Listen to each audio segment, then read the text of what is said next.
Նախ ողջունում եմ բոլոր ներկաներին, Ռիմա Խաչատրյան, Ռիմա Travel տուրիստական գործակալության հիմնադիր, տնօրեն եւ ինչու՞ չէ նաեւ զբոսաշրջության արդեն 28 տարվա փորձագետ, մասնագետ, ոլորտը առկա է բավականաչափ խնդիրներով, գրեթե բոլորս էլ գիտենք, սոցկայքերում տեղադրվում են բավականին մատչելի արժեքներով փաթեթներ, ինչի մասին, որ ես բարձրաձայնում եմ, դա 100% ճշտված ինֆորմացիա է եւ բոլոր այն քաղաքացիները, որոնք որ կարծում են, որ մենք ընդդիմադիր ենք այս ոլորտում եւ բարձրաձայնում ենք, որպեսզի կարողանանք ձայն հավաքենք, չգիտեմ, այնտեղ խնդիրների մասին ուղղակի որոշ մարդկանց հեղինակազրկենք, այլ չարաչար շփոթում են, որովհետեւ ես ինքս, եթե խոսում եմ որևիցե ոլորտի մասին, ապա դրանք 100% ճշտված ինֆորմացիա է։ Սոցհարթակներում տեղադրվում են բավականին մատչելի, շատ մատչելի փաթեթներ, գրեթե փաթեթների արժեքները իրական արժեքներից դրանք 400,000, 500,000 դրամ մատչելի են լինում։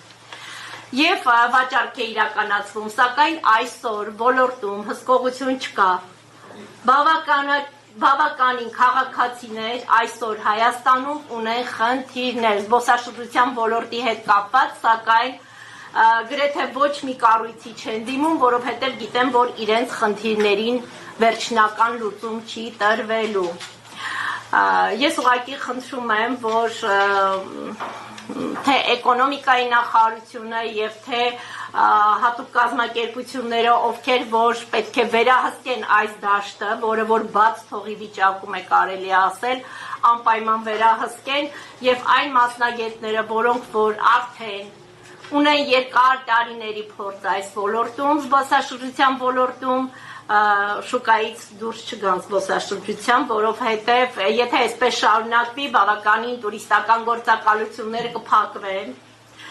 որովհետև մրցակցությունը շատ ուժեղ է դարել այսօր Հայաստանի Հանրապետությունում, եթե օրինակ, այսպես ասեմ, Շելբի տուրը, տուրիստական գործակալությունը իրական արժեքից, փաթեթի իրական արժեքից վաճառում է $200-300 ավելի մատչելի, ապա Ռիմա Travel տուրիստական գործակալությունը ոնց կարող է վաճառել իրական արժեքով։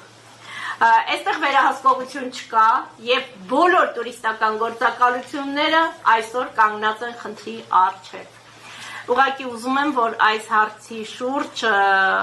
այստեղ մի խնդիր էլ ունենք վիզաների հետ կապված մուտքի արտոնագրերի օրերի խնդիրները, որը որ Հայաստանի քաղաքացիները արդեն մի քանի տարի է բարձրաձայնում են եւ այդպես էլ այս հարցի լուծումը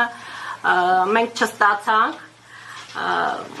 Մարդիկ չեն կարողանում մուտքի արտոնագիր ստանալու համար օրեր գրանցել,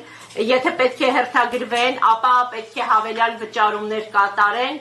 անգամ ես 28 տարվա մասնագետ լինելով եւ ոլորտում լավագույն մասնագետ կարելի ասել հանդես գալով չեմ կարողանում իմ հաճախորդներին սպասարկեմ տարիներ շարունակ արդեն մի քանի տարի է հենց դեսպանատան օրերի հերթագրման հետ կապված։ Սա այն խնդիրն է, որը որ պետք է այդ հարցի վրա մենք ուշադրություն դարձնենք եւ նաեւ ինչու՞ չէ ղեկավարները ուշադրություն դարձնեն։